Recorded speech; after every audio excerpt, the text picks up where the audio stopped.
ആലോചിക്കലുണ്ടല്ലോ, Valentine's day ആണ്. കുറേ days കഴിഞ്ഞു.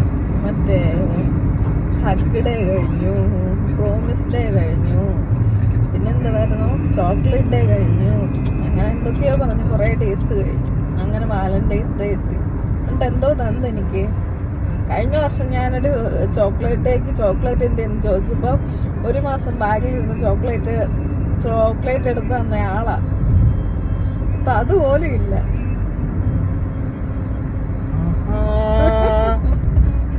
എനിക്ക് വെച്ചിട്ടുണ്ട് ചോക്ലേറ്റ്, നല്ല അടിപൊളി ചോക്ലേറ്റ് ഉണ്ട്. നീ എന്ത് വിചാരിച്ചേ? കാണിച്ചു തരാമേ, ഇപ്പൊ കാണിച്ചു തരണേ. എവിടുന്ന ഈ ചോക്ലേറ്റ് എടുക്കുന്നേ? നീ ഇപ്പൊ കൊണ്ട് തന്നല്ലേ? ഞാന് വാലന്റൈൻസ് ഡേ ആയിട്ട് എനിക്കൊന്നും ചോക്ലേറ്റ് പോലും തരാത്തോണ്ട് ഞാൻ കഷ്ടപ്പെട്ട് ചോക്ലേറ്റ് കൊണ്ടു തന്നതാണ്. എനിക്ക് തന്നെ ഞാൻ നിനക്ക് തിരിച്ചു തന്നു. ആയിക്കോട്ടെ.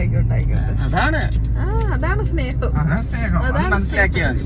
കൊടുക്കൽ വാങ്ങലാണ് സ്നേഹം. അതെ, നീ തന്നു, ഞാൻ തിരിച്ചു തന്നു. ആർക്കും പരാതിയില്ലല്ലോ. ആർക്കും പരാതിയില്ല. Happy Valentine's day. Happy Valentine's.